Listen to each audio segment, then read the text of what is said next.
पता है, केमिस्ट्री सिर्फ बड़ी बड़ी लैब्स तक ही सीमित नहीं है। अरे ये तो हमारे चारों ओर है, हमारी रोजमर्रा की जिंदगी में, खासकर हमारी अपनी रसोई में। कभी ये सोचा है कि किसी सफेद शर्ट पर अगर करी का पीला दाग लग जाए तो साबुन से रगड़ते ही वो लाल क्यों हो जाता है? ये एक आम पहेली है ना? हम सब ने कभी ना कभी इसे देखा ही है। तो बस आज की हमारी ये पूरी बातचीत इसी रहस्य को सुलझाने के बारे में है, और इसका जवाब कहीं और नहीं, हमारी रसोई की केमिस्ट्री में ही छिपा है। तो चलिए अपनी पड़ताल शुरू करते हैं। इस पहले हिस्से में हम रसोई में छिपे ऐसे ही कुछ रोजमर्रा के रहस्यों को समझने की कोशिश करेंगे। कभी इस बात पर ध्यान दिया है कि हमारा स्वाद भी हमें केमिकल सुराग दे सकता है? सोचिए, कुछ चीजें जैसे नींबू और सिरका खट्टी होती हैं और दूसरी तरफ साबुन या बेकिंग सोडा जैसी चीजों का स्वाद कड़वा होता है। तो असली बात यह है कि ये सिर्फ स्वाद नहीं है, ये हमारी पहेली में दो मुख्य किरदारों, कह सकते हैं संदिग्धों की पहचान है। खट्टे स्वाद वाले यानी अम्ल या एसिड्स, और कड़वे स्वाद वाले यानी क्षारक या बेसिस। अच्छा, तो अब जब हमने अपने इन दो संदिग्धों की पहचान कर ही ली है, तो चलिए इनके पीछे की साइंस को और गहराई से समझते हैं। लेकिन एक मिनट, जाहिर सी बात है, हम हर चीज को चख कर तो नहीं देख सकते, ये तो बहुत खतरनाक हो सकता है। तो सवाल ये उठता है कि अगर चख नहीं सकते तो फिर वैज्ञानिक कैसे पता लगाते हैं कि कोई चीज अम्ल है या क्षारक? इसका जवाब एक खास तरह के टूल में छुपा है, जिसे कहते हैं सूचक या इंडिकेटर।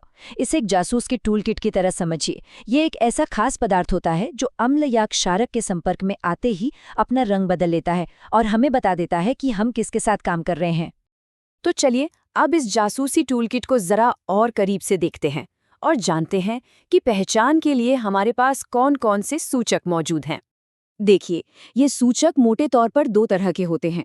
कुछ तो हमें सीधे प्रकृति से मिलते हैं, जैसे लिटमस और हमारी अपनी हल्दी, और कुछ लैब में बनाए जाते हैं जिन्हें हम सिंथेटिक इंडिकेटर कहते हैं, जैसे मेथिल ऑरेंज और फिनोल्फ्थलीन। इनमें सबसे क्लासिक टेस्ट है लिटमस टेस्ट। इसका नियम बड़ा सीधा है। अम्ल यानी एसिड नीले लिटमस को लाल कर देते हैं और क्षारक यानी बेस लाल लिटमस को नीला। है ना सिंपल? ये एक आसान लेकिन बहुत ही भरोसेमंद सुराग है। तो अब जब हम ये सब जान गए हैं, चलिए अपनी शुरुआती पहेली पर वापस लौटते हैं और उस रंग बदलने वाले दाग के केस को हमेशा के लिए सॉल्व करते हैं। याद है वो करी का दाग? अच्छा, उसकी जो मुख्य सामग्री है, मतलब जो चीज उसे वो पीला रंग देती है, वो है हल्दी। और बस यही हमारे पूरे रहस्य की चाबी है। तो होता क्या है, जब उस पीले दाग पर साबुन लगाया जाता है तो एक केमिकल रिएक्शन होता है। देखिए, साबुन की जो प्रकृति है वो क्षारीय होती है, मतलब वो एक क्षारक है। और जैसे ही हल्दी इस क्षारक के संपर्क में आती है, उसका रंग पीले से बदलकर लाल भूरा हो जाता है। तो इसका मतलब क्या निकला? मतलब ये कि हल्दी सिर्फ एक मसाला नहीं, बल्कि एक नेचुरल इंडिकेटर है। वाह, वो दाग का रंग बदलना असल में साइंस का एक लाइव डेमो था जो हमारी शर्ट पर ही हो रहा था। तो ठीक है, हमने ये पहेली तो सुलझा ली, लेकिन ये सब जानना सिर्फ कपड़े धोने के लिए तो जरूरी नहीं है ना, है ना? चलिए देखते हैं कि अम्ल और क्षारक की ये कहानी हमारी जिंदगी में और कहाँ-कहाँ काम आती है।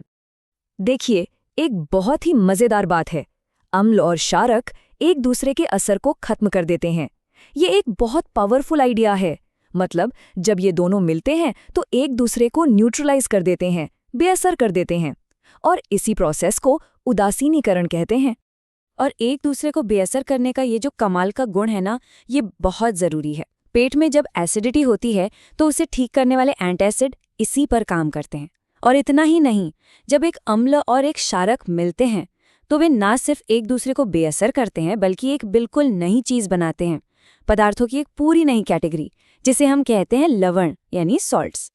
तो ये सारी बातचीत हमें एक आखिरी दिलचस्प सवाल पर लाकर छोड़ देती है कि जब एक न रुकने वाला अम्ल एक न झुकने वाले क्षारक से मिलता है तो असल में होता क्या है? इसका जवाब उदासीनीकरण और लवण बनने की उस खूबसूरत केमिकल प्रक्रिया में छिपा है। एक ऐसी प्रक्रिया जो हमारी रसोई से लेकर हमारे शरीर तक, हमारे चारों ओर हर रोज हर पल हो रही है।